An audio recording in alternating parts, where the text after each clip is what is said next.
Je donne la parole à Monsieur Éric Lejoindre pour le groupe Paris en commun. Merci beaucoup, Madame la maire, chers collègues. À mon tour de dire quelques mots sur ce plan climat, peut-être en commençant par une première réflexion sur la tonalité des différentes interventions que j'ai entendues. Certaines présentaient des divergences et des différences d'appréciation de façon constructive. D'autres visaient en fait uniquement par des propos particulièrement excessif, de tenter un peu maladroitement de masquer la vision conservatrice, défaitiste, au fond un peu triste de la droite parisienne. Et c'est la différence entre le conservatisme et ceux qui veulent agir. Entre ceux qui croient que rien n'est jamais possible et qui au fond refusent de voir que tout change. Entre ceux qui aiment une image d'un vieux Paris, de l'entre-soi, réservé à certains, et ceux qui, comme nous, inlassablement, la maire de Paris l'a dit avec abnégation, courage et un peu de radicalité, faisons en sorte de transformer notre ville pour l'adapter aux réalités du monde contemporain et pour nous permettre de rester cette ville qui accueille l'ensemble des populations.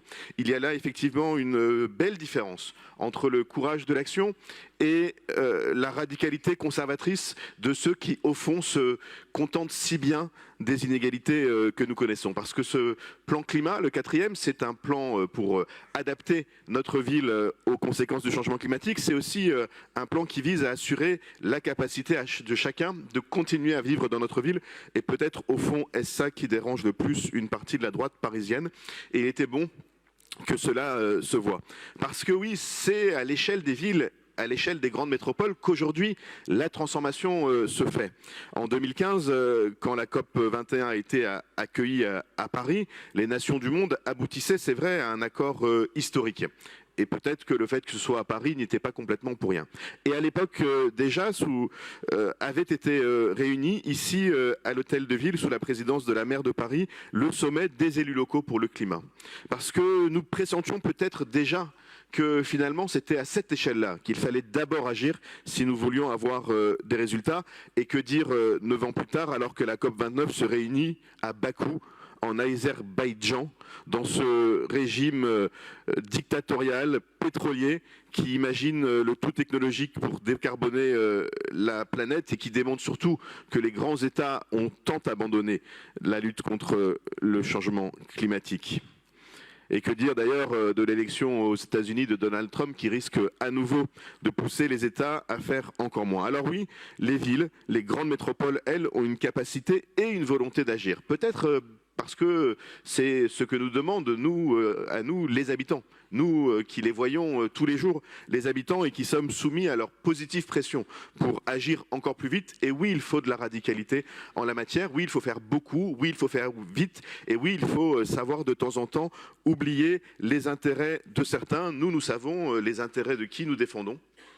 C'est les intérêts des Parisiennes et des Parisiens. Et il n'y a aucun doute possible sur aucun autre intérêt que nous serions, nous, dans cette majorité, à mener peut-être à préserver. Et c'est aussi pour ça que nos plans sont non seulement des plans, mais ont pour résultat une réalité d'action qui est saluée partout dans le monde. C'est vrai, j'ai compris que David Alpha en était mari. Partout dans le monde, enfin, surtout par les Parisiennes et les Parisiens qui plébiscitent l'action que nous menons pour le climat. Et ils ont bien raison. Courage, action radicale, faire bouger les lignes, c'est quand même un tout petit peu ça, l'esprit parisien. Alors depuis 10 ans, nous transformons nos espaces publics, nous avons créé 550 km de pistes cyclables, presque 8 km de voies pour le tramway. Nous avons ouvert enfin les voies sur berge aux piétons et aux cyclistes.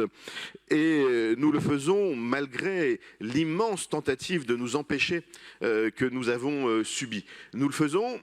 Et une fois que nous l'avons fait, tous ceux qui ont tant essayé de nous empêcher se rallient à notre vision.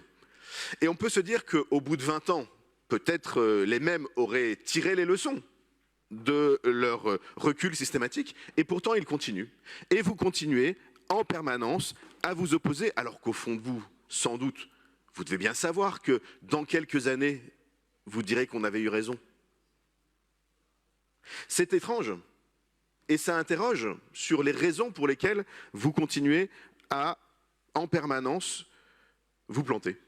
Pas planter des arbres, ça c'est nous qui le faisons. Mais vous plantez sur la vision politique que vous portez. Et d'ailleurs, je me rappelle aussi les ricanements que j'ai entendus quand nous avons évoqué la transformation que nous ferions porte de la Chapelle. Je n'entends plus ces ricanements, je m'en réjouis. J'attends pas d'excuses, c'est pas comme ça que se fait la politique. Mais enfin, peut-être qu'un petit mea culpa serait possible. Et que dire de ce qu'on a entendu sur la place de la Catalogne ? Quand aujourd'hui, chacun se réjouit de ce qu'elle est devenue. Alors oui, avec ce nouveau plan, nous voulons faire plus vite, nous voulons faire plus juste et nous voulons faire plus local parce que nous savons que nous avons une immense responsabilité, nous comme élus parisiens, en la matière et que nous devons le faire avec les Parisiennes et les Parisiens. Et je veux saluer le travail de l'ensemble de l'exécutif qui s'est immensément mobilisé pour produire ce plan. Mais ce plan, c'est d'abord la constatation de la réussite des plans précédents. Ce plan démontre d'abord que nous avions eu raison de faire les plans qui les ont précédés. Et là encore, je m'étonne qu'à nouveau, on nous explique qu'on fait des plans pour ne pas les réaliser, alors que tous ceux qu'on a fait, on les a réalisés. C'est quand même un petit peu paradoxal, là encore, et je pense que ça devrait amener l'opposition à s'interroger, là encore, sur les critiques un peu systématiques qu'elle fait à ce que nous engageons, alors que finalement, à chaque fois, nous réussissons. Je voulais finir sur deux éléments. D'abord, oui, ce plan, c'est aussi un plan qui vise à être plus local, à agir au plus près des rues, au plus près des territoires, à agir aussi sur le commerce, sur l'artisanat, sur le fabriqué à Paris. Et enfin, je voulais insister sur le caractère juste de ce plan. Parce qu'on le sait, la crise climatique est d'abord un amplificateur des inégalités.